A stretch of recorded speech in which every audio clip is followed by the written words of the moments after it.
Looks like we have everybody. Let's call the meeting to order. Start with the Pledge of Allegiance.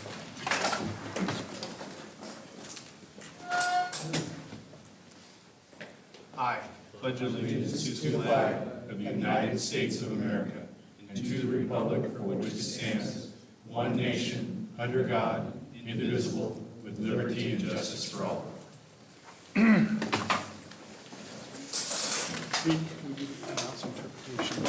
Sure. We have an interpreter here. If interpretation is needed, please raise your hand and we'll get that done. ¿Hay alguien que necesita interpretación en español? Por favor, alce la mano. Okay.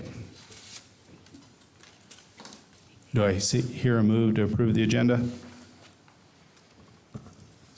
Move to approve the agenda as presented, Mr. Chair. All second. All in favor? Aye. Any opposed? Comments from the public? I understand we have none. Is that correct? Chris would normally, but yes. Board business. First one is the LGBTQIA2S+ History Month Proclamation. Proclamation recognizing lesbian, gay, bisexual, transgender, queer, questioning, intersex, asexual, two-spirit, LGBTQIA2S+ History Month. Greater Albany Public Schools Board of Education, Proclamation Number 2022/23-3.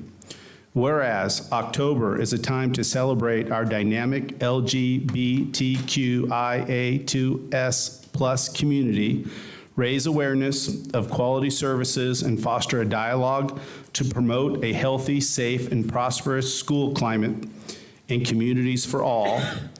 And whereas Oregon state law addresses discrimination, harassment, intimidation, and bullying towards LGBTQIA2S+ youth, there have been numerous studies indicating the inequities experienced by the LGBTQIA2S+ community, including poverty, homelessness, school harassment, physical assault, domestic violence, hate crimes, mental health issues, and substance abuse concerns. And whereas bullying in schools is a serious matter that impacts student health and safety and aims to develop engaged students, healthy families, safe schools, and strong communities. And whereas LGBTQIA2S+ youth are almost 5 times more likely to attempt suicide, and whereas a significant number of Greater Albany Public Schools students in grade 8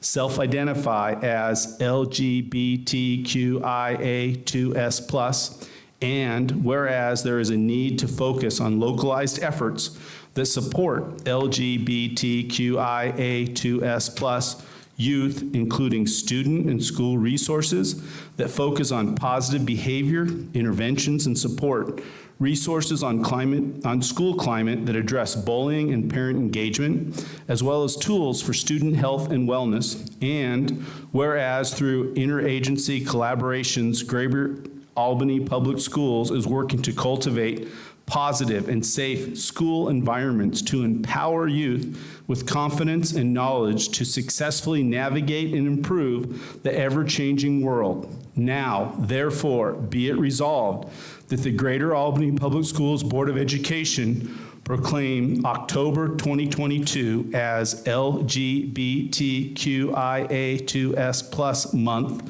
to inspire equity, create alliances, celebrate diversity, and establish safe environments in our schools and communities throughout the county. Adopted this 26th day of September 2022, signed by myself and our superintendent, Andy Gardner. Next is... Mr. Chairman, I move to recognize the proclamation as presented.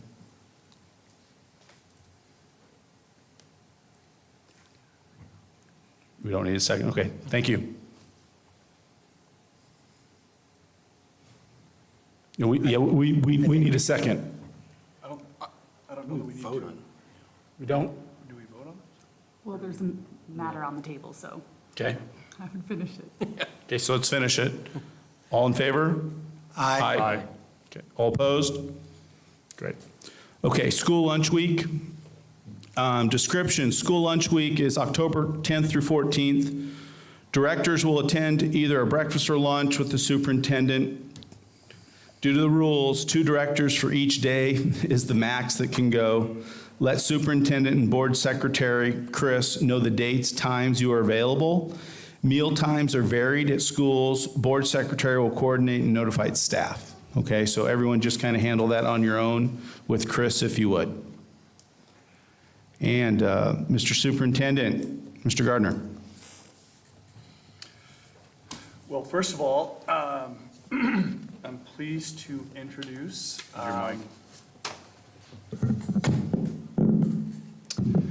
board members. I'm pleased to have in the audience tonight the second school resource officer from the Albany Police Department. And at this time, I would ask Chief Harnden to come up and make introduction of Jen Williams.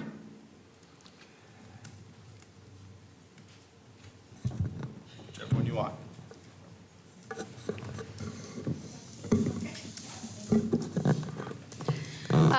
Board, thank you very much for having us. Superintendent Gardner, appreciate the invite.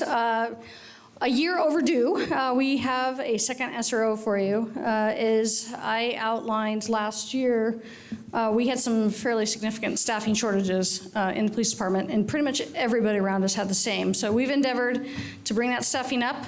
We're just within a few of getting there.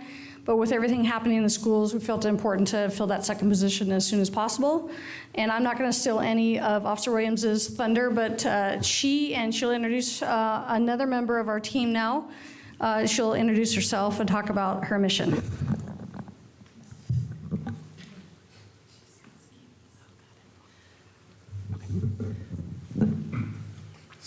Hi, Board. My name's Jen Williams. Like the chief said, I'm the second school resource officer to accompany Curtis Bell. I'd like to introduce myself, besides my name. I have been in Albany my whole entire life. Went to Tahkeena, went to Memorial, went to West Albany. My dad went to Albany Union. So I've been in the school district at some point throughout my life. And I first started my career as a police officer after I graduated college, which was in 1998. And from Western Oregon University, I got a bachelor's degree in law enforcement. And I realized, actually, initially I realized I wanted to be in exercise and sports science. And I worked at what you guys may remember as the Albany Athletic Club out in North Albany, which is now SamFit. So I worked there after I got out of college, and then there was a lot of police officers that would work out there, and one of them asked me, "Hey, do you wanna do a ride-along?" And I was like, okay. And so went on a graveyard ride-along, and that was it for me. I changed my major. I became a cadet for the Albany Police Department in 1994. Then in 1996, I became a reserve police officer. And then after I graduated in 1998, I worked a little bit for the doing call taking. And then 8 months after that, I was hired in 1999 as a police officer. So I've been a police officer since 1999. I've been primarily on patrol and doing patrol, call taking, domestics, traffic enforcement has really been what I focused on during my time on patrol. I was a drug recognition expert. I was also a instructor for standardized field sobriety tests. And as a drug recognition expert, most of you may not know what that is. That's basically if somebody is arrested for driving under the influence and they come back to the station and they blow a 0-0, but yet the officer thinks that there's impairment, then a drug recognition expert's called, and then we do a 12-step evaluation and end up calling a drug category that the person is under the influence on, and then their urine sample is tested against that. So that was my primary focus on patrol for many, many years. Towards the end of my patrol time, I was a field training officer and did that since 2013. So I've trained a lot of people that are successful in our department today. And when this position came open, I wanted to jump on it. Working in the schools is a totally different thing for me, and I had reached pretty much my peak on patrol and wanted to do something else and learn a different area of law enforcement. Working with juveniles, I should probably tell you I'm married. My wife's name's Tara, and she used to work for the Oregon Youth Authority. So I had a lot of stories about youth and knew what her career was going after retiring from Oregon Youth Authority. And so I had an interest in that. And I liked the connections that she made with youth and in the schools and through parole and probation. And so I want to continue that work and make meaningful connections with youth in the schools. And I am on the diversity advisory team with the Albany Police Department, along with Javier. And so I think there's absolute value in, treating all individuals in the schools, well, in general, but specifically students in the schools through a diversity, equity, inclusion lens for sure. And that's pretty much my story. Through all being in the department for this long, there's been a lot of philosophies that the department has had regarding the school resource officer position. And by far, this philosophy that our department has as far as education, intervention, and enforcement last, that's where, that was one of the intrigues for me in this position. It wasn't enforcement first, it's enforcement last. And so I think that there's important connections that can be made prior to enforcement, and there's a lot of assistance that we can give to youth prior to that. So. I think it's great. It's very interesting to hear your story. I think we're lucky to have you on board. Thank you very much, Chief, for giving us number 2. Appreciate it. And the dog's name is? Yeah, you introduced Bentley. Big dog. So this is Bentley. This is our department wellness dog. We use him on cases where there's maybe child deaths that the officers have to go out and investigate that are kind of traumatic for us. Any kind of calls, and or if it's traumatic for somebody out at the scene where we can bring the dog. We've done that a couple times where maybe there's been fights with kids in the home and they've been upset. We've brought Bentley out. And so he primarily stays at the police department. Sometimes on the weekends, there'll be some of us that take him home just to be a dog and not work. And so that's one of the things that I'd like to do with Bentley is also integrate him into the schools. So that my idea is having reading days for those kinders or younger kids that maybe have difficulties reading or something, and bring him in and have the kids read to him, or just bring him in for them to love on him. And he's been a hit. We went to Sunrise this last week and he was a hit, so yeah. I think that'd be a win-win. I think we need to get him a little GAPS patch for his vest. Yes, he needs some kind of paraphernalia. Thank you very much. Thank you. Welcome.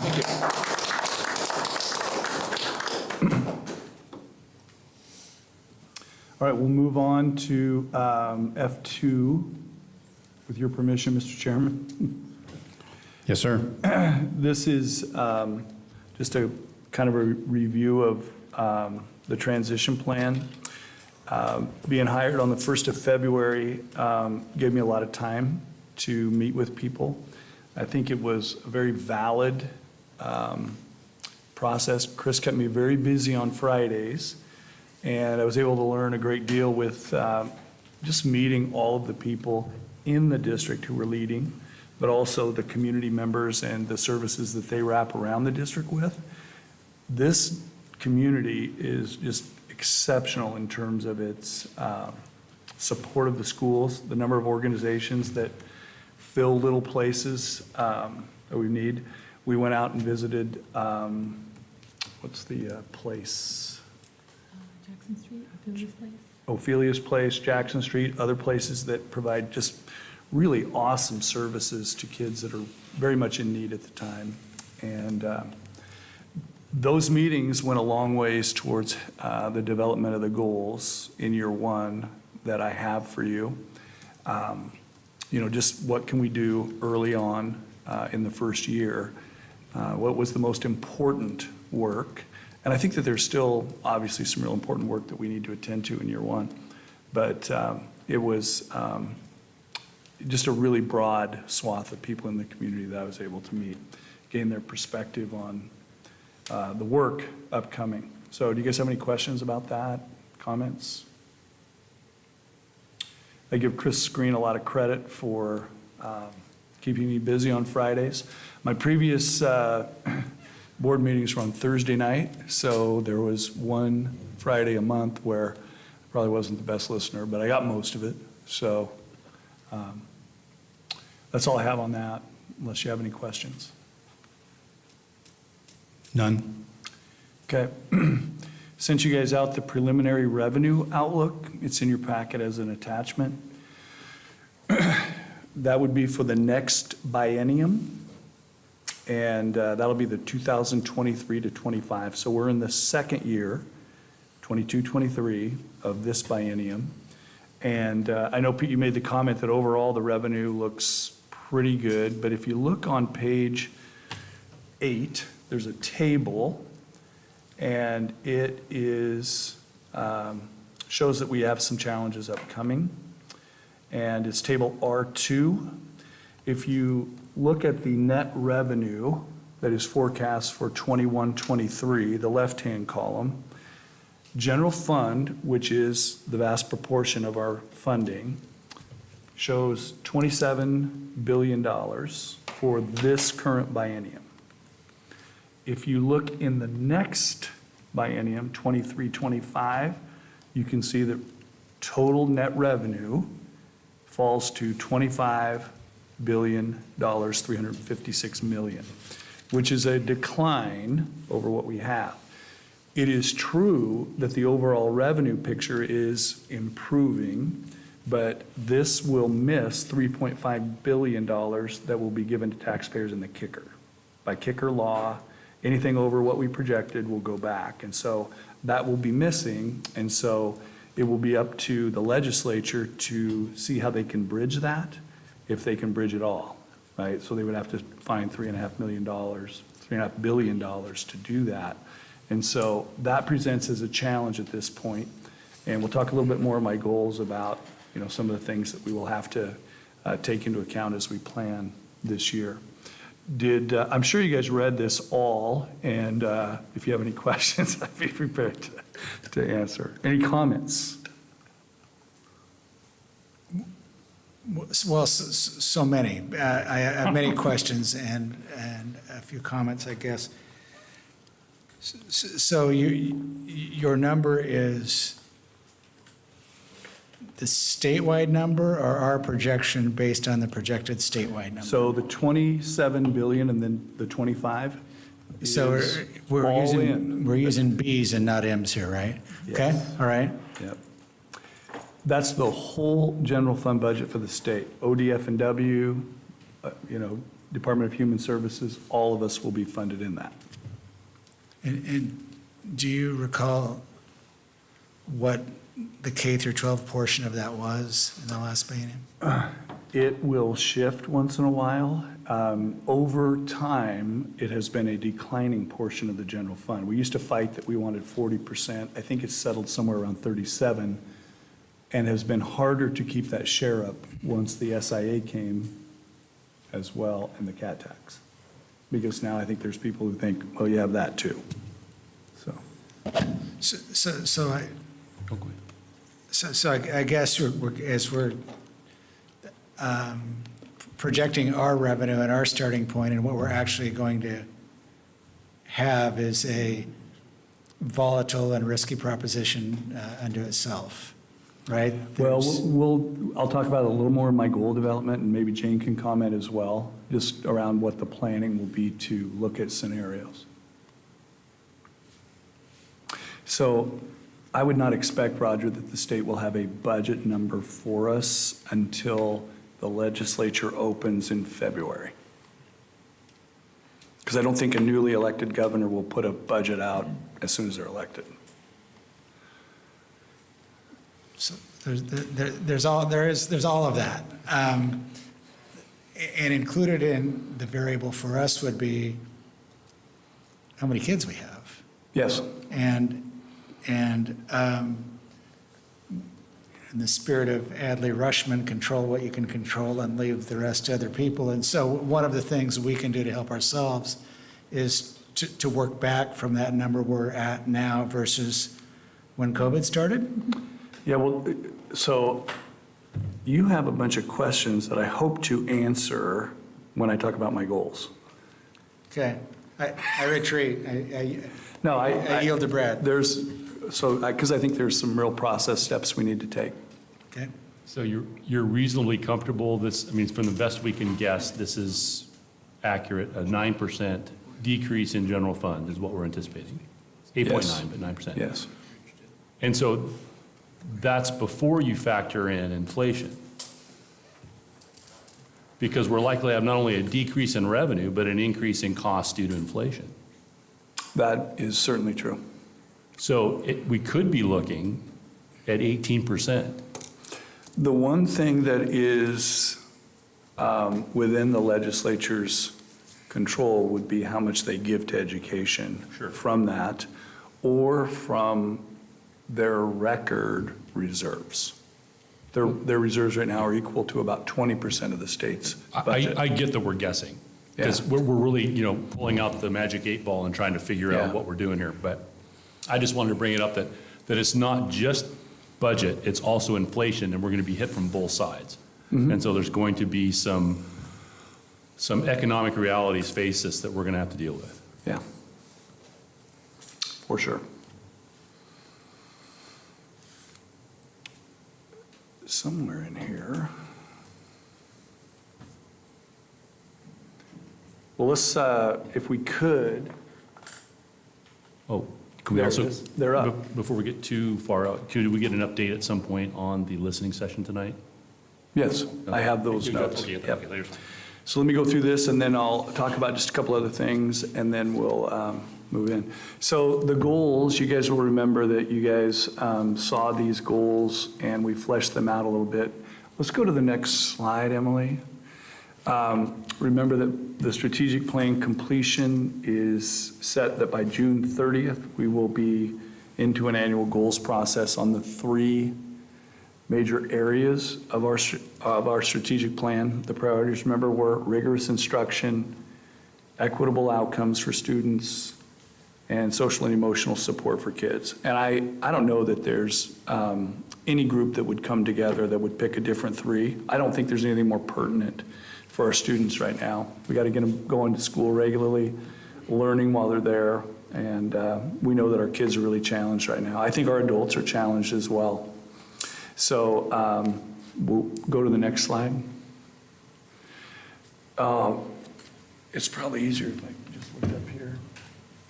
So Mr. Saxton and first of all, Melissa Goff had developed the priorities. Mr. Saxton moved them further this last year with a district committee. And then our work this year, led by Lisa Javier, Stafford, Boyd, and Sue, are to turn those into measures, targets, and the difference. So what are we going to use to measure them? What is a given building's outcome that they're shooting for? That would be a target. And then how are we going to do it, right? And so that work is going to be ongoing. If you look behind my back here, you can see that by the time we get to February, we are going to be looking to share out with the community what that's going to look like, right? How are we going to measure it? How are we going to do it? What will success look like? And so from then, I would foresee several years on these 3 priorities as we look to improve. Next slide, please.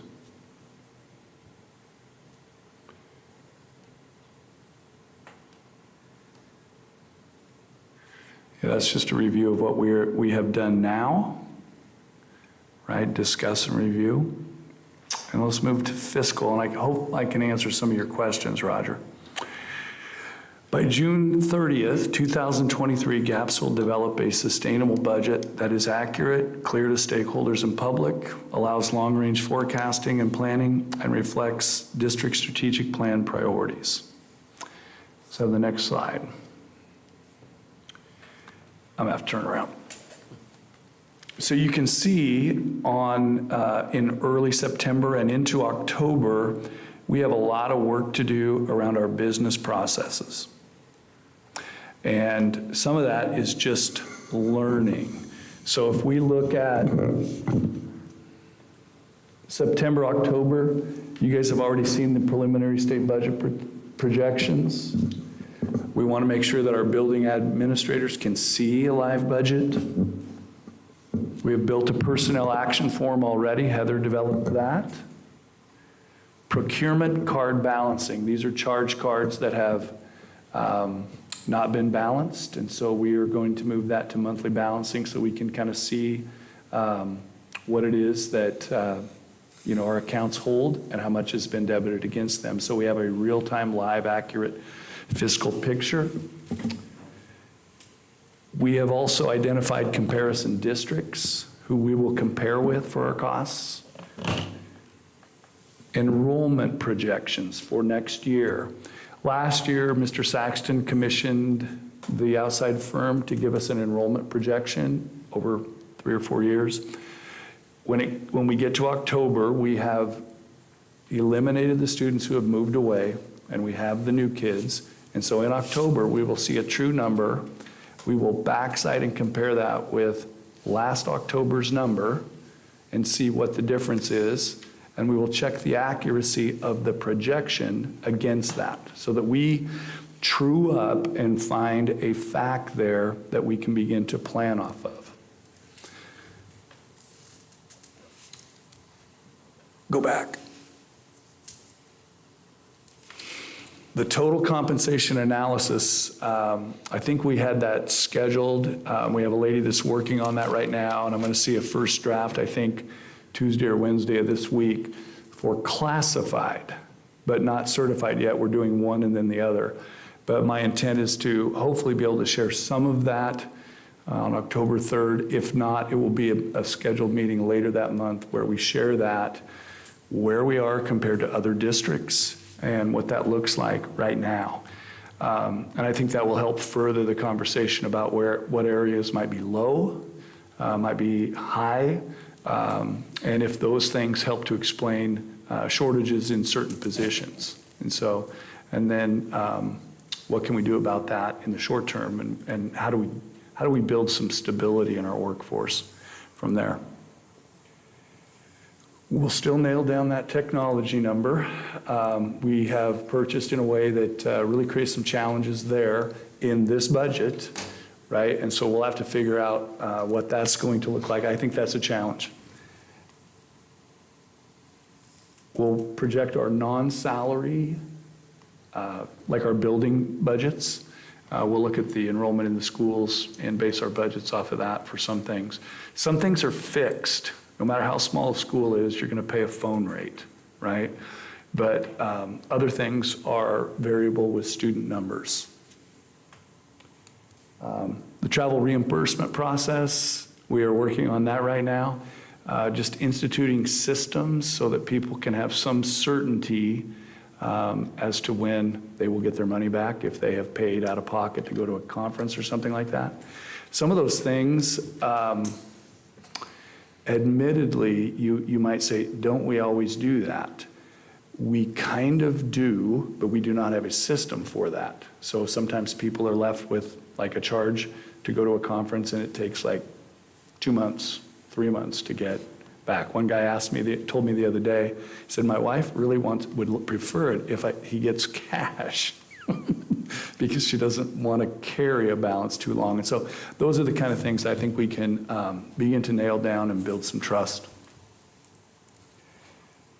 Finally, once we have begun to see those things, we can begin to understand what this budget is, what our status quo budget is.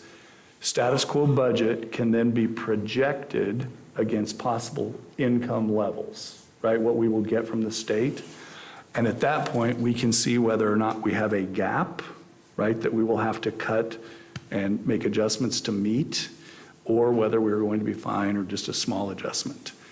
By the time we get to December, we are hoping to be able to project out and look at a 3-year plan, right? So if we can develop that and we can begin to see more long-term, then it can influence.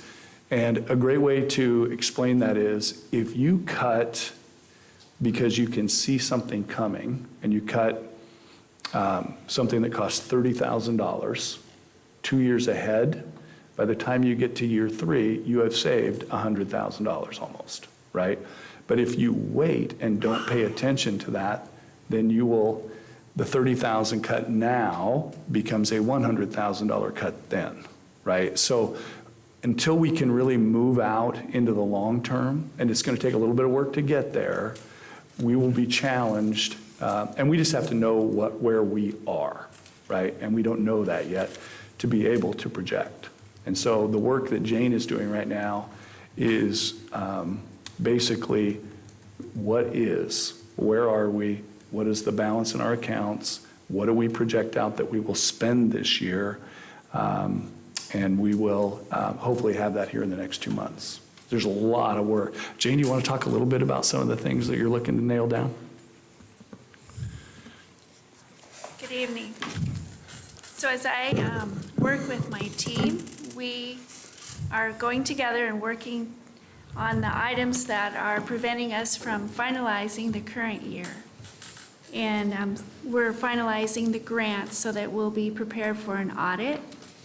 And that will help us know the 21-22 ending fund balance and our balance going forward. We're cleaning up all of our grants, our bank accounts, our liability accounts, so we'll be in a really good position to do the projection for the 22-23 year. And the team are on board with me. We're learning lots together, and I'm confident that we're going to make the goals. So the only caveat that I would say that we will present to you at one meeting each month or every other meeting. We'll give you an update of our process here. And Eric, you had asked at one meeting, is it possible we could see for a full year? And we should be able to show by month and with a projection end of year.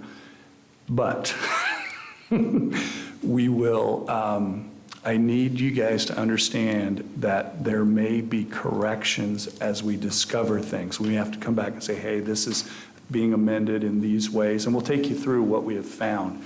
But I think it'll be just a little while before we're able to get to like rock bottom solid where we know exactly what we have. And it's just gonna, so just understand that there could be amendments. We could come out the next month and say, whoa, that isn't as we thought it was at this time. We've discovered this, and then we'll adapt and move forward. So Roger, do you have any questions about that? Mr. Superintendent, in fact, I do. Thought I fully answered them. Anyway. So, and some of them may not be fair, and I apologize now, and if we don't know, we don't have that information, we'll just say that. So it would seem to me that projecting revenue for the 23, for the next budget is going to be one difficult task. Because we really, there's the state budget and the state revenue, there's the relationship between that and the property tax revenue that we get. There's the ending balance, which is impacted in a substantial part by the percent of payroll we're running. You're never at 100% full. If you're at 94% instead of 97. So all of that stuff is really hard stuff. And I would just say at the onset that I hope we don't find ourselves in a situation where we're projecting that we have to make cuts when then those don't come to actually pass, and we've turned the organization on its head and created uncertainty and emotions for people. And so can I talk about the timeline a bit?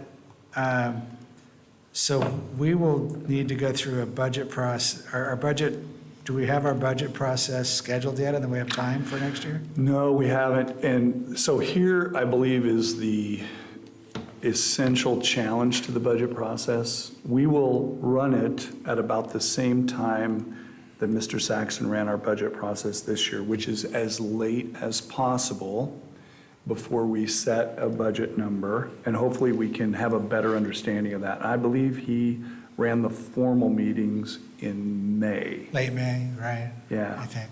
And so that gets us closer, because what happens, some districts will, and Portland generally will do this, they'll adopt a budget in February, but it's really long before, they have to put together a cut package that is a supplemental to the budget. If it doesn't go to here, then we'll have to do these things or whatever. We will hopefully be closer to a clear picture by the time we go to budget in May. But if it's a tough year, generally the legislature takes a while to get to it. And so I will update you all the time on what we know about the legislature and what budget has moved. Okay. And so one of the things, I don't know that it's completely within our control, but it maybe should be a goal or a target, is the number of kids we have with us in the public system versus whatever it is we lost during COVID for whatever those reasons were. Do we know what percent we're down from where we would have been, or just as a flat line, if we're down kids? So, go ahead, Lisa. So we take enrollment,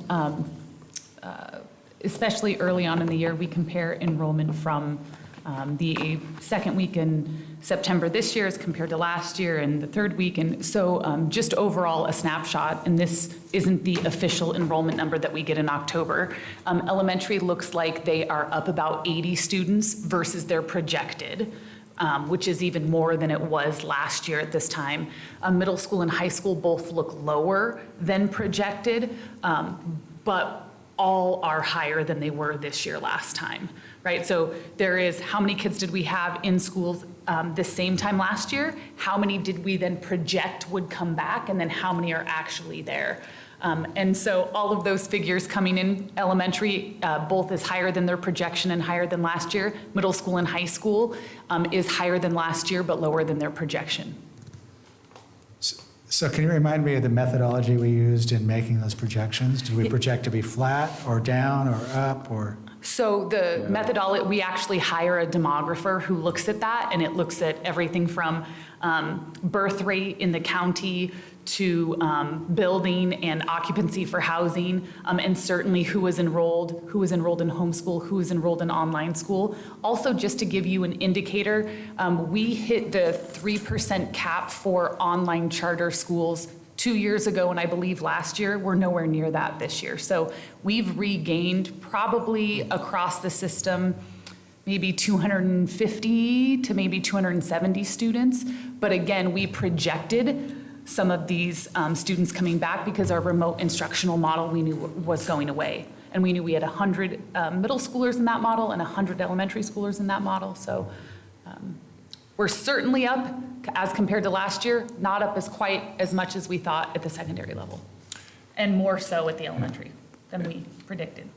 And so we will, again, take a look at the number that was budgeted. I believe that what was budgeted, some of that was given to, I believe, 3 FTE, and that was it. So there were a couple of teachers added for this year, but we'll just backside that and figure that out, true it up in October, and of course we'll share that with you as soon as we see that. We can also look back at October numbers for 3 or 4 years, and then we're looking at an apple to an apple to an apple to an apple, and then we can see that. The other big funding issue on that one, Roger, is last year we gained about $2.2 million because we lost fewer students than other districts did. I'm not super happy to report that they are all reporting that they're getting a bunch of their kids back. So that 2.2 million that we gained on the formula could wash out a little bit as other districts gain more kids. So it's a variable that we can't control. Okay, so can I ask more, Mr. Chairman, or are you tired of this? Go ahead. Okay. You mentioned total compensation analysis. I assume that means the total cost for employment includes wages and medical insurance and PERS. Does it include time off? It doesn't include PERS and leave packages or anything. It's salary, Okay. healthcare, total compared. Okay. We do, however, break that out by job classification for classified, so that we can see whether, bus drivers or Right. secretaries are compared. And of course, also there are several scales for the teachers. Some have master's degrees, some have master's plus, and so we look at our columns as well. Okay. The CAT tax is fairly new, and there were some new programs or some additional funding to some programs. And when you're doing new stuff, it's good to regularly revisit that stuff and to see if we're getting the bang for the buck there and if we should make adjustments. Do we have any analysis along those lines planned, and should we? We do. In November, there you can see behind me, fund and staffing review. It's up there Okay. under November. So what we'll do is, just know where people are in each building. What does that look like as a ratio to the students, that kind of thing. Custodians, I know that Doug keeps square foot data per custodian, but then I think the number of kids makes buildings a whole lot dirtier than just the square foot. So there's a couple ways to look at that as well. That's all I've got for now. Thank you for your indulgence. No way. You're resting? For now. Good questions, though. Thank you. So then if we go to the next slide, that's just a summary of the state budget. Let's go to the next slide. Goal 3. And then just overall, just our work culture of teamwork, customer service. We've worked on that. Lisa has led our cabinet, or was that district office? District office. District office, and she's also going to be working with the building secretaries as well. We're basically just working on what good customer service looks like. Lisa was at the Department of Education when they undertook this. One of the things that I will say is when ODE began to look at this, we experienced it, right? We knew that they were intending to improve their customer service, and it really changed our perception of ODE. And so we're looking for this to pay off over the course of the year. Next slide, please.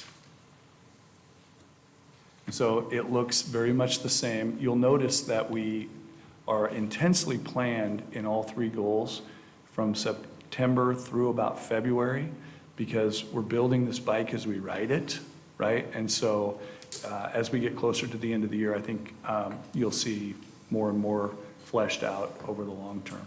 Chris has got a plan that whenever we knock something off of these lists, that she will move it down to a completed, right? So that we know where we're going. And again, always welcome your comments. One of the things we will do is a customer service survey in probably February that we will build ourselves and give to each other within the group. It'll probably be more of an internal. As we get towards the end of the year, we'll be looking for surveys. We've already discussed, Lisa and I and others have already discussed surveying the community, right? Surveying staff, and just trying to develop things that allow us to really understand what's going on. And hopefully we'll have enough contact with people that we won't be surprised. Who creates and compiles the surveys? Right now, we're looking to go to an external survey machine like a Qualtrics or something like that, where there's already been discussion that people get a little nervous if it's Google and we're all on a Google system. And so just get honest answers. right? Thank So.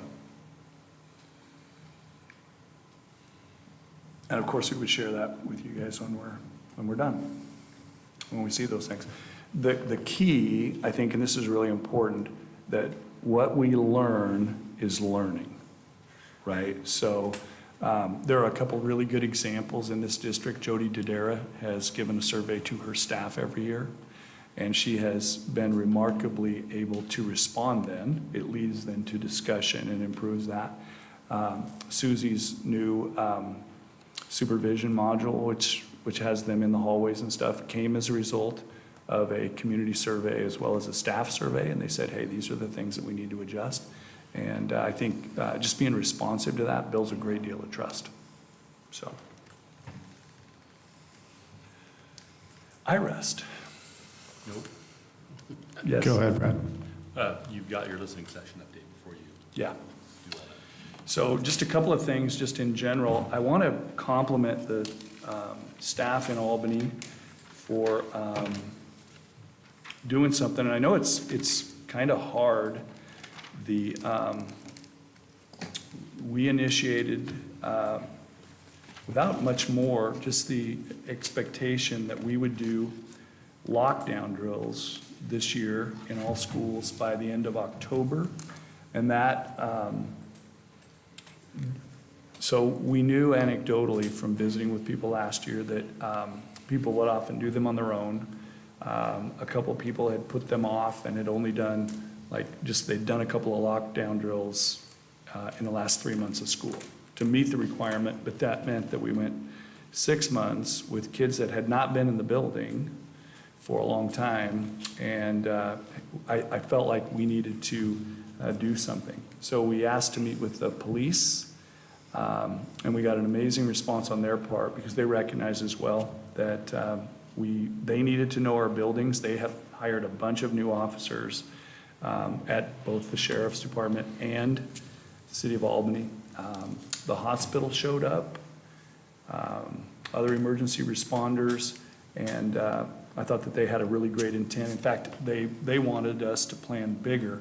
You may remember, Michael and Eric, that Melissa had started to create a process to review those things, and that had been, of course, eroded by COVID. And so our intent was just to, first of all, just do a lockdown with the police, but we are now going to do this first lockdown. We will get back together with those emergency services in November, review what we've seen. But Nolan Urbach, who is our safety coordinator, along with Curtis, have said that the staff is doing a great job. We are all scheduled up, and the last 3 or 4 that they've gone to have been really attentive, that people are quickly responding and doing what they need to do. So I feel like the staff deserves a great deal of credit. It's like the least fun thing to do in a school, because that is a challenge to tone, right? Because that's an emergency, but we do need to be able to do it. And so I give the staff a great deal of credit for their work on that. State assessments came out. These were tests that were given at the end of last year, and it shows we have some work to do. And there's just no sugarcoating that. And so understanding how we can do better on that is going to be important, learning. And I just don't ever really feel like there's, I don't want to minimize that. I think we have a challenge ahead of us, and we're going to go to work. Want to mention anything, Lise? Okay. Finally, comments tonight from the listening session. First one, enjoyed it. First was a student at West Albany, complimented a couple of West Albany teachers. The choir teacher, Kate Catharella, and Ricky Paul, the woodshop teacher. Clearly they're making a difference in his life, and like to hear that. He was here getting a merit badge as he moved forward. Liz Craig came and mentioned the opportunity to have Cub Scouts come and help us with the Pledge of Allegiance at board meetings. Did talk about Meadow Ridge and the challenges they face with large number of absences. Was concerned about the cleanliness of schools. And also was just asking about how we assign staff to buildings, what the ratios are. And of course, as we go into a staff review, we'll learn a little bit more about that. Beth Barkston spoke, made comments about the superintendent's salary and how it was arrived at, asked for the board to be transparent and to discuss openly if there is a disagreement. Ursula Beatty spoke about several items. Oregon is a place that people are exiting from. School cleanliness was an issue. No yards were mowed this summer that she could see. And she was concerned about several things around what we teach in health classes that might be a little too adult for students. She was concerned her son is on a football team and dresses with a girl who's on the team.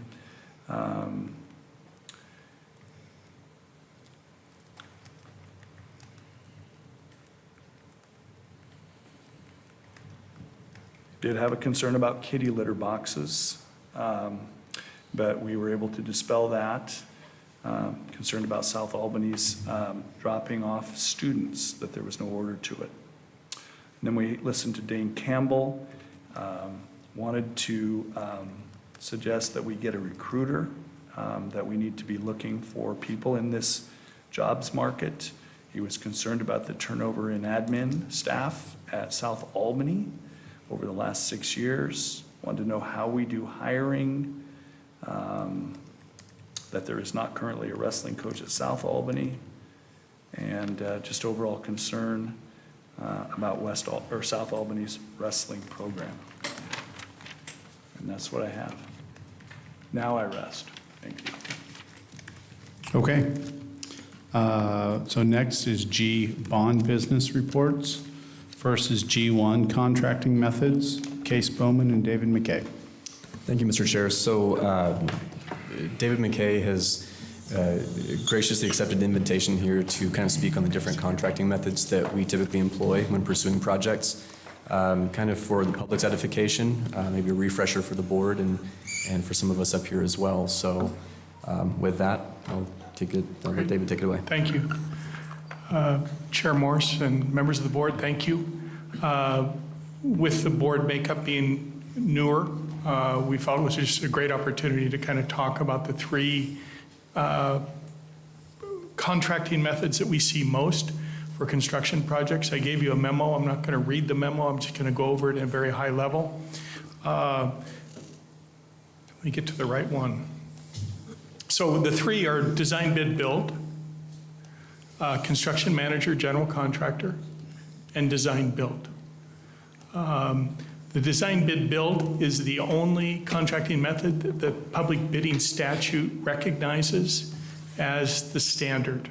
In other words, there is no additional work a district or a public entity needs to do to be able to use that method to design, to bid, and to build a project, other than following the statute for whether it's a publicly advertised or it's just the type of solicitation. Projects that we've done throughout the bond and I've done throughout the years with the gaps, primarily the CFU projects. They're a singular scope of work, like a roofing project.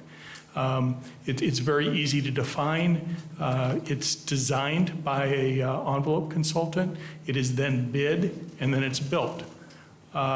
Meadow Ridge was a project that we did design, bid, build because it was a greenfield project and it didn't seem to make sense to pay what I believe to be a little additional for CMGC to be able to build that project. So as projects come forward to the board in the future, the CFU projects that we're talking about, most of those will be design, bid, build. The CMGC and the design build are what they consider an alternative contracting method. And so what that requires is the district needs to develop findings to be able to show it's in the public's best interest to choose that alternative contracting method. We've done that a lot on projects, West Albany High School, South Albany High School, Oak Grove. The original Oak Grove plan was a remodel addition. It was just a very, very messy project. And that we believe to be the most advantage method to be able to build that project. So the findings, kind of the key things that you need to recognize about the alternative contracting method is there's a 14-day public notice requirement in a trade paper of statewide distribution, which is the Daily Journal of Commerce. And you, in essence, open up a meeting, your board meeting as a contract review board. You see if there's any comments from the public. If there is, you listen to them, and then you close and you make your decision on whether you accept the alternative contracting method. I would say I've been doing this for 20 plus years, and I have never, ever, I mean, I've done hundreds of these. I've never had anyone come to a board meeting or a city council meeting or, any, with any objections or any comments to an alternative contracting method. The other is design build, and it's similar to the CMGC. You need the alternative contracting method. You need to go through that public posting period. And really what the key to that is that you develop a set of performance specifications that you're going to hold the contractor accountable to build. It defines the minimum standards. It defines the type of equipment. You put that out to design builders to submit an RFP, a request for proposal. That is scored. It's a qualification-based, and it's also price-based. We've used that. A lot of times we use it on HVAC projects. I've also done school additions using it. But we don't use it a lot. There's other risks to it. And so what we're always trying to do is find the right project with the right delivery method. We marry the two of those together and then bring that forward as a recommendation to the district to then deliver that project to the market using that method. Questions? Mr. Chair. Go ahead. I do have some. So through any of the methods we use or these contracts that we enter to GMAX contracts where they're held to a price? Yes. Could I just say this? Sure. The CMGC and the design build would be GMAX. Okay. Well, at what percent of the time were they held to that without change orders that go beyond that initial guaranteed maximum contract? Well, for things that were clearly defined in the documents, none. But there's, so within the GMAX, you're aware of this, that there's a contingency the contractor holds. It's considered, I call it a guaranteed maximum price contingency, typically about 3 to 5%. And there's very clear, defined what that can be used for. There's an owner contingency. An owner contingency is for unforeseen conditions. It's for jurisdictional added requirements. And often as we start building these projects, there's added owner scope. The owner is actually able to get into the building, they're able to see, and they request additional scope changes. So what were the contracts to do the two high schools at West and South? CMGC. CMGC. Okay. With a guaranteed maximum price. At a previous meeting, I don't remember the date, I think it was the last meeting I was here, there were, in our packet, it showed that between those two projects, they wound up being over budget by $23 million, I think. Well, I asked the question and nobody got back to me, so tell me about that. And it appeared 23 million in brackets, which is in my book a negative number. For sure. And so Jane spoke with Sean Yoder, previous Director of Business and Finance for GAPS, also currently at HMK. And Jane could probably more eloquently describe what was going on there than I can. But effectively, it's not that we were $20 million over budget. It was about the bond proceeds, how they're being tracked from the original pitch of the project to where the jobs ended up. Jane, did you have a conversation with Sean that you can elaborate on? Oh, okay.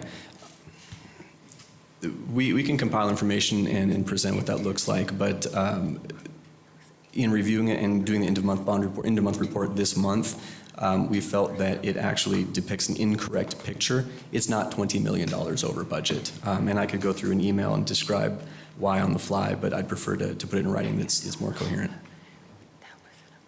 Well, it was a public document, and that's what it showed, and if it's not right, we should get more information. It's the presentation of the data, not the accuracy of the data is what I would say. Okay, thank you for that. I wasn't in the meeting, so I don't know what, but I'll work with Case and Jane to be able to I don't provide remember you a response. what meeting it was, but it was page 93, I think. Okay? I think it was maybe 2 meetings ago. I don't know. So we did improvements at South Shore or additional capacity, replaced some classrooms, some older modulars at Waverly. We were going to South Shore, we did something else, and then at North Albany. And the prices of those projects at Waverly and North Albany went up substantially, and it was not, as I understand it, the structure itself, it was all of the other work entailed in the siting of those buildings. Is that right? I need to look into it more to be able to answer you. I want to make sure that when I answer you, I'm answering you accurately. I appreciate that. Because in both of those cases, the prices went up substantially. I mean, Yes. and so what type of contracts were those that allowed that to happen Well, in the way of form? Nays and Waverly, I believe were CMGC, right? Yes or I no? believe so, yes. Yeah. Our CMGC. I think that there are other reasons why those went up beyond what was originally budgeted. I don't believe that is a issue with the contracting method. I believe that we budgeted before we understood the impacts of inflation and escalation that the market saw. And, unfortunately, it has been the reality of construction for the last year and a half, 2 years. It is very, very, very hard to predict cost of construction today. We have 3 major things that are impacting us. But if I'm to understand it correctly, the contractor is bidding a guaranteed max. And if the costs go up, shouldn't that be the contractor's risk and not Yeah, the but district's risk? I believe, and we will need to report back to you, that those contracts did not increase in price from the guaranteed maximum price.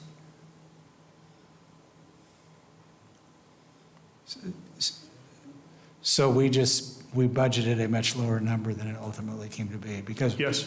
Because the other question, and I wasn't thinking through it, didn't ask it at the time, was if the price of concrete or during that work went up substantially for them with a sub, did they go back out and get multiple bids before we triggered that and approved that price? We ultimately didn't, but it maybe based on what happened, it was not necessary or appropriate, and it came in what they thought. So, okay.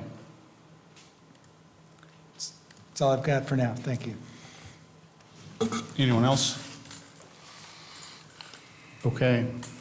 G2, monthly bond report.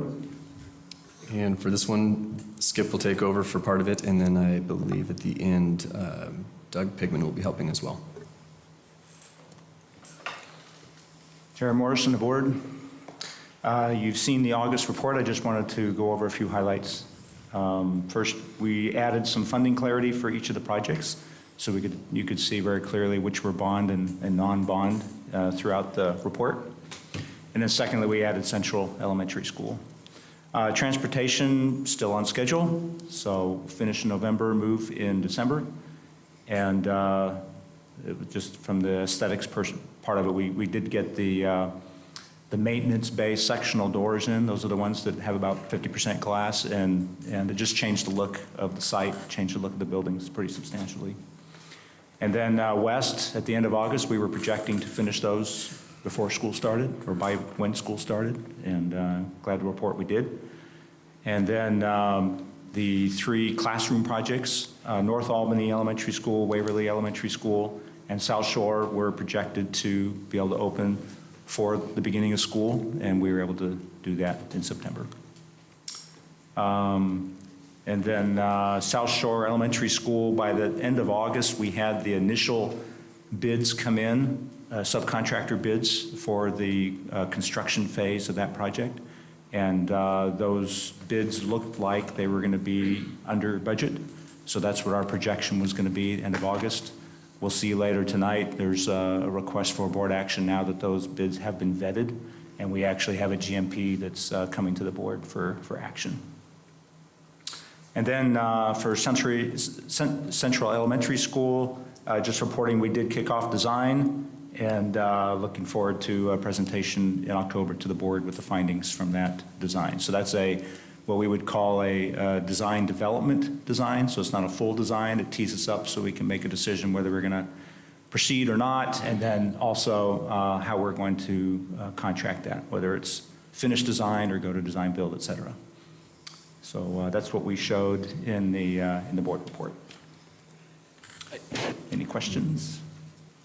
Go ahead, Michael. So, yeah, I saw Central on the non-bond section now, and so is that all that there is to update from the time of that? You know, there's a lag between that document gets printed up and then today, September 26th, and I just want to know if we're still on track to come to us in October. We are. You just said like a yes, no go, a yes or no go decision from us in October. Yes, we will report a schedule and an estimated cost and any risks that we see so the board can make an informed decision to proceed or not. Okay. And then also the contracting method question. Yep. This is not for you, this is for, I just see, my concern is, the big picture, and I realize there are a lot of moving parts in all this, but we seem to be headed towards doing non-bonded projects at South Shore, North Albany, and Waverly, we as a board. And once again, the Central, if you recall, the Central was kind of a compromise. And the small part of Central, if you remember the big report that Rob had done that identified 4 million or 8 million, which that number probably has grown, worth of projects, we decided to really narrowly focus on HVAC and ramps and a little bit on the cafeteria. And my cynicism is so high that we're gonna get to a point where once again, and I realize there's a lot of moving parts, and you can argue explain why this happened, but the bottom line is some buildings are gonna get stuff done, and once again, Central's gonna be left out. And maybe I'm wrong, and I hope I'm wrong, but I just, I'll take an HVAC system. I will take an HVAC. In my mind, if I might, Mr. Chairman. Go ahead. We voted on this. We made the decision. And Okay. the price is going to be what it is, and we're going to have to figure out, maybe we don't have to figure it out, but it needs to get funded. And the price needs to come in as good as it can. But we went through a process over 9 months. I think Rob and others did a lot of analysis on this. It's been a constant issue of previous boards. Oh my gosh. We Yeah, made a decision. We need to do it. Our word needs to be good. What else you want to talk about? No, thank you. I wanted to hear that because you can kind of see, yeah, this goes back decades. You mentioned the CFU projects that are on there that were developed in the 2017 bond, CFU projects, 350 projects. Well, the items identified at Central existed in 2017. They probably should have been, I don't want to second guess another board, but why weren't they on those? And you can even go back before then. So pardon me for my cynicism, but I agree with you. That's a great statement. I want to second your statement, and I hope that's how we move forward. Mr. Chair, if I can jump in as well. Go ahead. I actually agree with a lot of what Mr. Thompson said. The price tag and the timeline for Central just continues to keep growing. And I do remind the public that part of the bond, we did put an elevator in Central to over $1 million. We did seismic upgrades, over $1 million. And so Central did get touched. Fire alarm system upgrades. But what concerns me the most is recently we were told a report that showed the maximum effective date for Central to be a school was in 2015. It is no longer effective as a school. And looking at the price comparison to putting modulars at Taquina, the board needs to be very conscious. We need to look at that very closely because we did make a decision, and I don't like to go back, but we made, as Mr. McKay mentioned earlier, when we went out, for the bond, when we went out for Oak Grove, it was supposed to be a remodel, and we got into the weeds of it and realized it would actually be more cost effective and better for the educational environment to tear it down and build a new school. And I'm not saying that's what we need to do with Central, but we need to make sure our kids are in a comfortable learning environment, and that may be doing modulars at Taquina. Thank you, Mr. Chair. Go ahead, Brad. I've heard some numbers that scare me, and we don't have any firm numbers yet. But the cost creep on the Central project, I think we authorized 2.8 million, if I recall. Sounds correct. And I think that we're over double from the numbers I've heard. And that concerns me greatly, because we haven't hit kind of what you got to earlier, Roger. You were getting at this guaranteed pricing of contracts that are not guaranteed. They're not even close. The project cost creep on this is substantial. And I understand that there's been some real cost increases and challenges in building. I'm facing the same thing myself. However, we need to watch the people's money. So I'm not saying no, but I'm saying I'm concerned, and we need to have good numbers so that we can make a good decision and decide how best to educate our kids and spend the taxpayers' money in a reasonable fashion. That's it. Superintendent Gardner.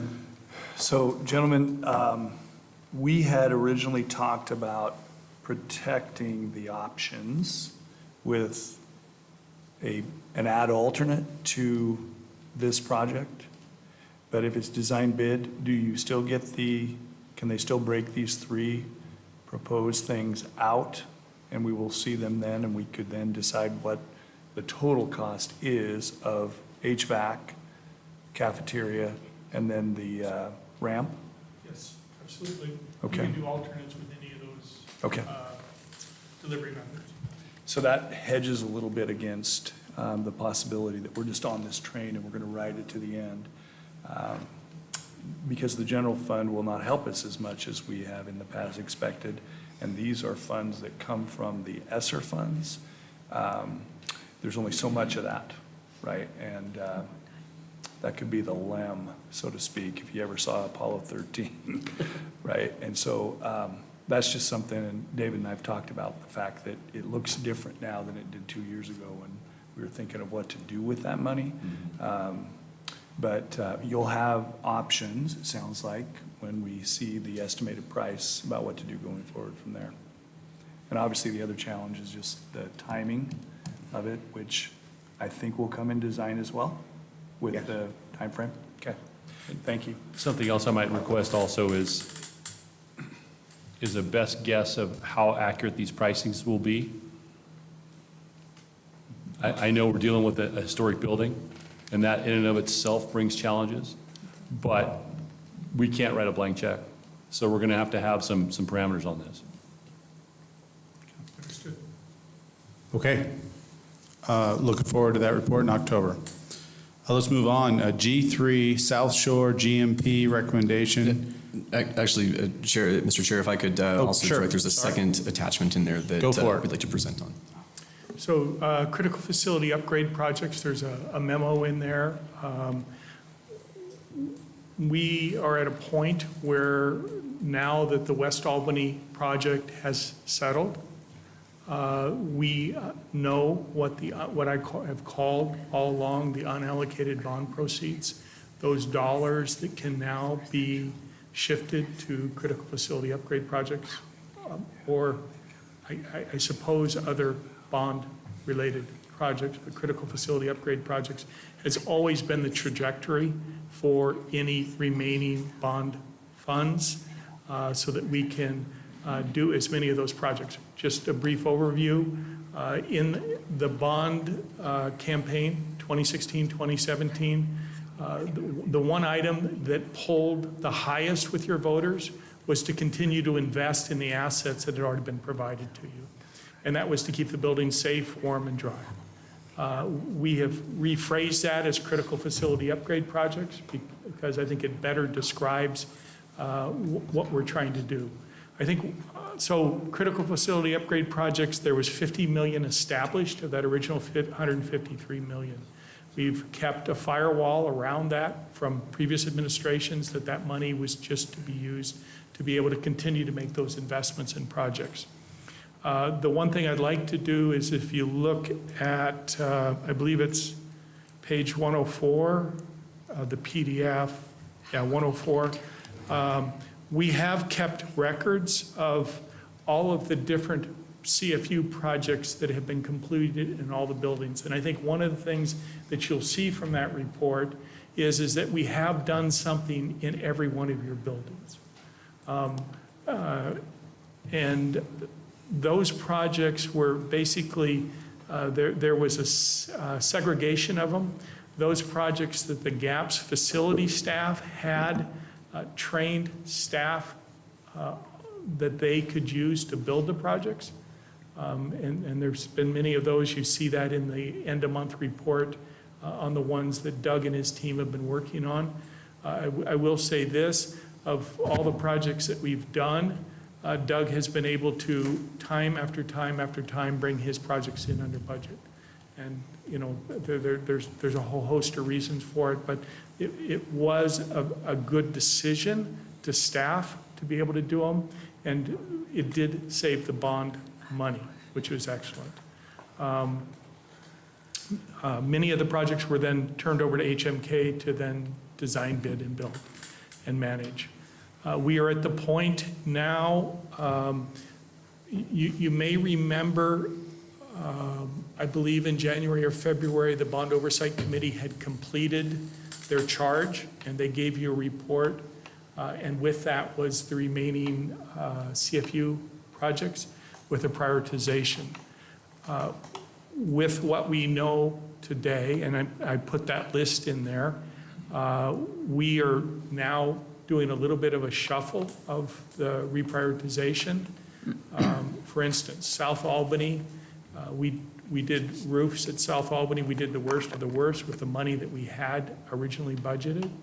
But now that there are other roofs that are failing, we believe that is the highest priority project.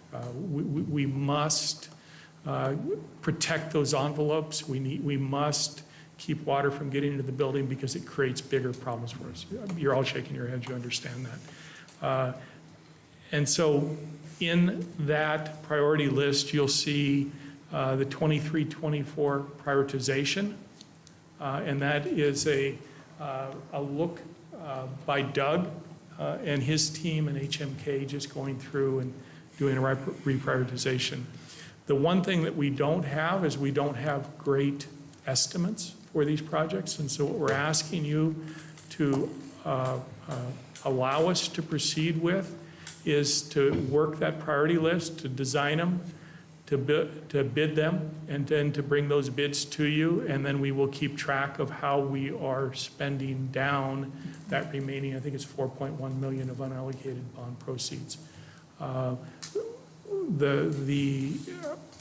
So the projects that we want to move forward right now on is South Albany Roofing. And then we also want to rebid the Sunrise project. Remember last year in February, there was a termination for convenience with that contractor.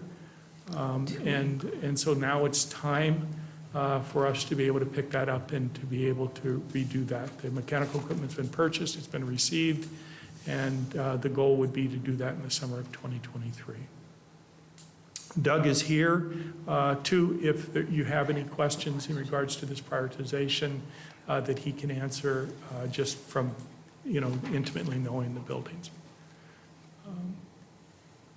So I will say this, what we are looking for is a nod of approval for us to begin to work this prioritization list and then to bring the projects to you when they bid for taking action. So you need awarding action on contracts. this? Do we have an estimated cost of the preparation work? We have not put that together. That's what they want to figure out. So I think the intent here is to notify you of the CFU list, for you to review it, be aware of it, and then on a project-by-project basis, we'll come to you for approval for those projects. Is that an Yes. accurate summary? Yes. Okay, we don't need a motion for that, however. No motion on just reviewing the CFU list, no, sir. Okay. Can I ask a few just technical questions to make sure we're all looking at the same thing? When I look at the board packet and I look at the list of schools and some of the work that's been completed, it looks like that also includes the state seismic grant. Does it include those projects as well? Seismic. Right, so the West seismic Albany- work, for West example. Albany High School. Yep. I think that's the only seismic grant we received. Well, we got one for Central. Director Aganaga mentioned that earlier. I know we got one for West and maybe one other. I wasn't sure if that work was included in this list or not, if it included our state seismic grant. So Central was awarded in 2011. It was completed in 2013. So it was long before the bond. It is not included in this list. Okay. West Albany High School is. Okay.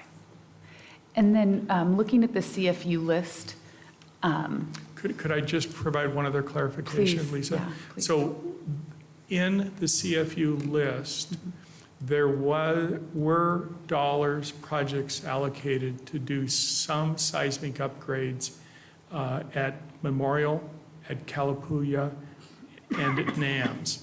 Those were non-seismic grant funded. They were just, if we were going in to do roof repairs or things like that, that we would increase the resilience of the building at that time. and then the CFU upgrade projects in priority order, Yes. are they color, what are the color coding? Is there something that indicates? I was going crazy with my highlighting feature No in my worries. spreadsheet. Maybe and it makes it easier to read. I was No worries. connecting the projects by building together as Okay. as a grouping Okay. instead of doing, Yep. yeah. I wasn't sure if that indicated some No. level of priority or, okay, No, thank I you. just started from right to left in highlighting. Oh, no worries.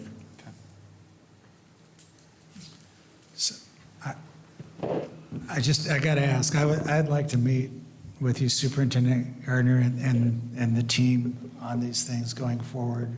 I have questions. Part of it is I think I just need to better understand the flow of things. We're coming in on the back end of it. The world as we know it has changed versus when the district went out for the bond and it's stuff starting to get built. I'm not comfortable sitting here not knowing the answers to some of the questions I have just personally and would welcome the opportunity to meet with all of you. Well, I will say, I like the idea that they will propose to design one or two projects at a time rather than design them all and then we're out of money. So the idea that we will work incrementally on this, I think is really prudent and is a good way to go to to take on these next ones. Obviously, South Albany is a clear and present need. And we have reshuffled these projects a lot of times. And this building had 12 buckets in it, 2 years ago. Yeah. And this was an interesting roof job too. It wasn't the easiest in the world. There's a stage here. Yeah. So we've reshuffled these when. And the committee Yeah, did. and then we open something up and it's all of a sudden, oh, we thought we were just gonna put roofing Yep. down and now we're going all the way into the mezzanine Yeah. and other things. And so it's pretty common for us to reshuffle these. The South Albany project, does it include adding a modular, or are the notes just simply indicating that the roof on the modular would also be replaced? It's, Couldn't tell on the notes. so it is not to replace the modular, it's to replace the siding, the windows, the HVAC. They're getting to the end of life. Got it. Okay. And then do we have a total dollar amount for what are the dollars that we have left for CFU projects to be able to say, okay, if we have, just like the committee did, right? If we have 20 asks and we can look to see how many can we eke out of that bucket that's left. Absolutely, and that's always an ongoing process as well. Sean works with Shannon, our controller, to get snapshots of bond balances and look at that classification prioritization. Okay.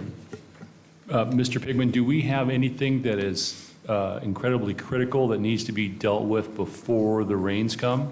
Or are our roofs okay for a year, or, we have, what's the level of crisis here? Put $13,000 in a Band-Aid on those roofs to get us through this next winter, so that we can repair the ceiling tiles that have been damaged. Okay.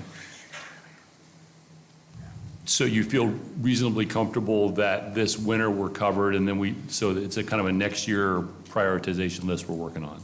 Yes.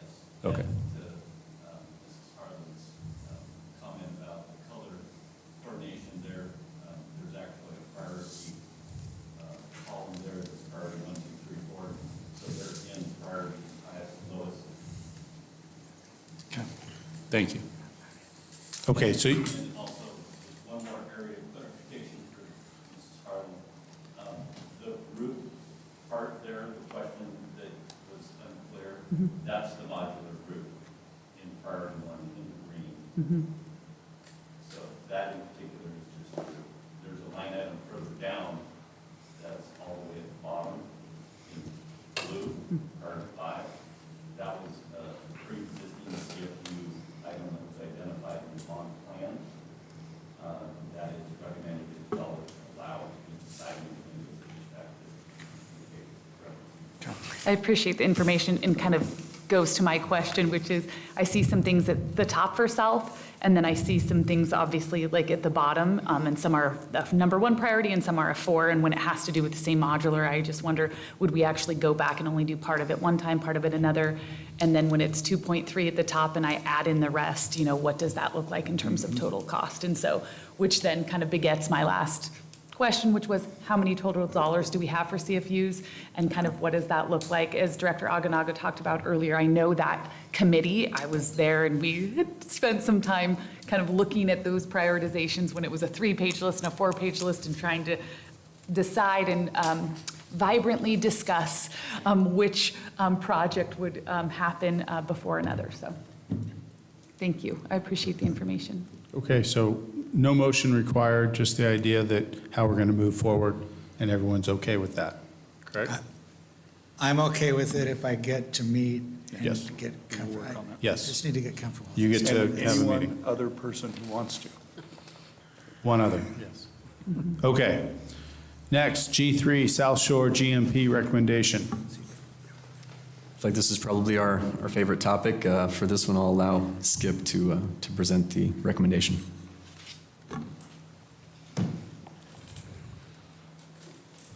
As I mentioned earlier, the bids did come in August for South Shore.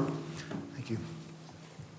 And we have worked with the CMGC and have compiled a GMP amendment recommendation $4,813,532 is being recommended to be approved by the board tonight to go into contract, which is a GMP, for the construction of 8 classrooms at South Shore Elementary School. And just to refresh everyone's memory on this is where we initially looked at modulars, placing 8 new modulars on the property. We did a cost analysis, and a building was actually going to be less expensive, and we felt more prudent in terms of long-term value to the district as well. So both from a value perspective and from a total cost perspective, this looks to be a win. Can you explain further the 5.2 number we're seeing? Yes, the 5.2 includes a small amount of pre-construction services that's noted, the $22,784.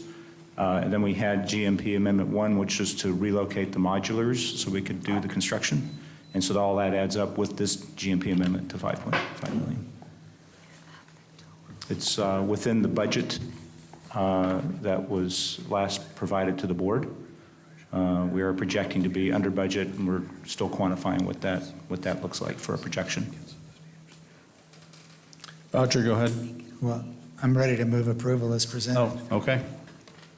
Do I hear a motion? That was a motion to I'll second. move approval Okay. as presented. All in favor? Aye. Aye. Any opposed? No, I'm no. Would you like discussion? No, I just, no, it goes back to the Central. I'd like to hear, if we end up not doing stuff at Central, here's South Shore, we're doing everything. This is within budget, correct? It's exactly why we need to do Central, Michael. Yes. Okay. So 2 questions, Skip, if I may. Number 1, this is going to occur this fall, is that correct? Yes, start in October. So we have a GMP, which is a price at the time that we estimated that. We have bids now. Yeah. So because it's happening immediately, we're not waiting for a year of escalation. We should be reasonably close to this No, number. the contract protects you from inflation at this point. Okay. It's a guaranteed maximum price. It includes a schedule and a cost. So I'm looking at the project budget, and it says December 2nd, rough order magnitude, 1 column, right? You guys have had your budgets presented with 3 columns on it? Oh, okay. And I assume this is factory built and stick built, and there's 2 numbers there, right? So we are looking at the stick built, which was projected out at 7.6, but this sounds like with soft costs kind of already being captured, this would be about 5.265, right? Plus the soft costs, and we're looking at about 6.5, 6.6 right now. So you're looking at the construction total on stick built was 6.2, and you guys have come under that quite substantially. yeah. There are other costs that are coming in higher as well. They're not to the magnitude that are going to test the delta of the projected GMP versus the GMP we're seeing tonight. So we were hesitant to kind of see what the net savings is going to be. I think that's what you're doing. You're trying to. What are the costs that are coming in higher? This is we've planned it, right? Yeah, none of the contracted costs are coming in higher, but there are other line items, other soft costs, overhead costs on the project. Permit fees are coming in higher than what we were anticipating. And so that's a current discussion with the city right now. Okay. To figure out where that's going to go. And that is exceeding we had, I think, 55,000 for permits and fees, and we're over that. Okay. So By what magnitude? 55,000 is becoming 200,000, or yes, 200,000 with the back?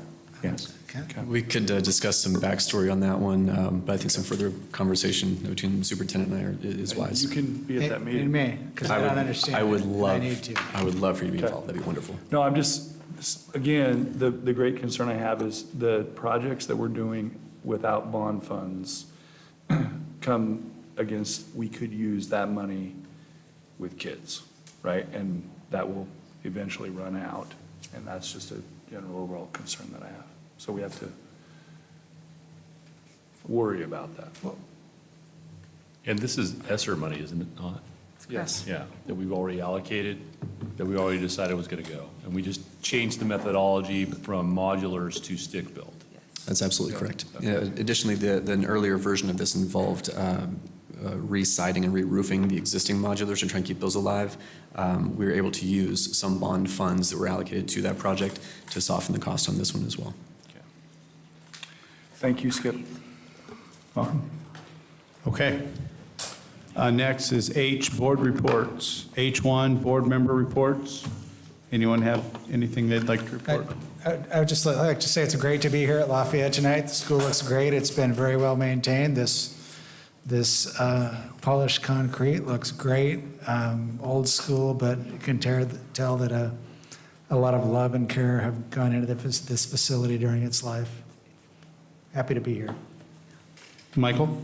Yeah, I just wanted to bring our attendance to the board's attention. You know, we all got an email recently, about a week ago, from the Oregon School Boards Association talking about they have kind of rebranded a training they're offering on educational equity and inclusion for board members.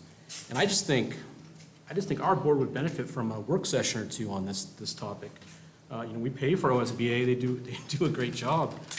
So I guess my, you know, and going forward, there is equity concepts embedded in both the strategic plan that was highlighted tonight and the SIA funds and Measure 98 funds. And I just think like a real frank discussion, bringing our questions, I think they do a good job of that. And so consider this a request to, I'm assuming the superintendent probably got the same email. A request to participate in that. Well, I think a couple work sessions on this would be beneficial for us. Okay, so basically new business, but why don't you look into it and propose some dates? I think that's probably the best thing we can do at this point. Everyone okay with that? Well, I took 112 hours of equity training in our first 2 years. I can always learn more, but. Right. You're either trained or you're not trainable. Yeah, I'm ready to teach. Okay. I would like to say thanks to Lafayette for hosting, very much appreciated.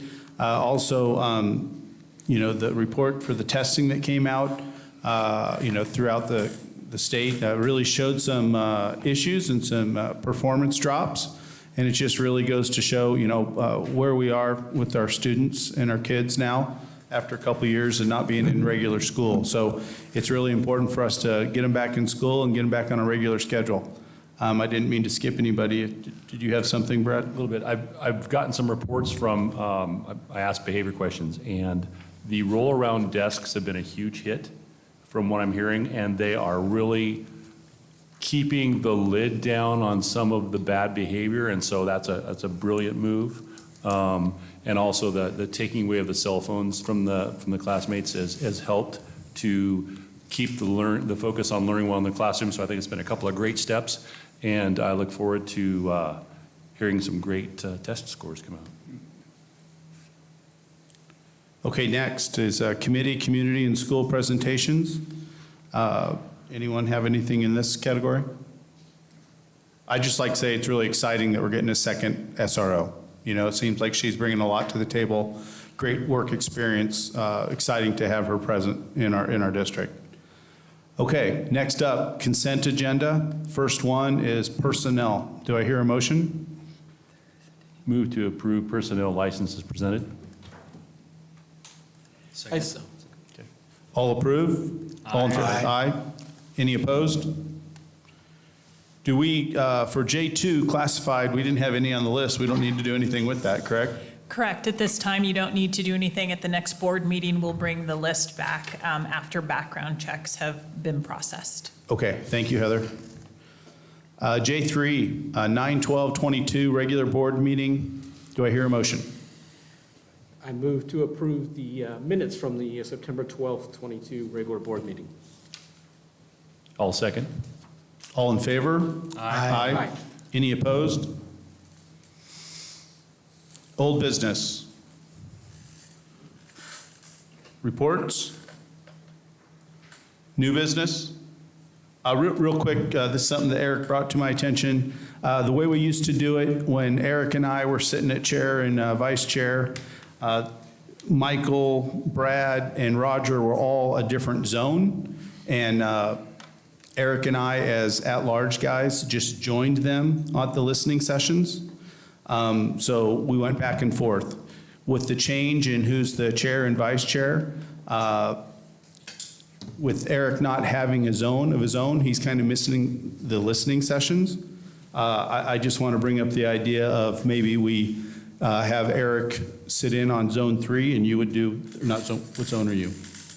1, and that way you could do those and he could do those and he would be involved in the listening sessions. Yeah, Just so he's back in the batting order. Sure. Okay. Any other new business? Future agenda items? Other business? I move we adjourn. I second. All in favor? Aye. Aye. Thank you, guys.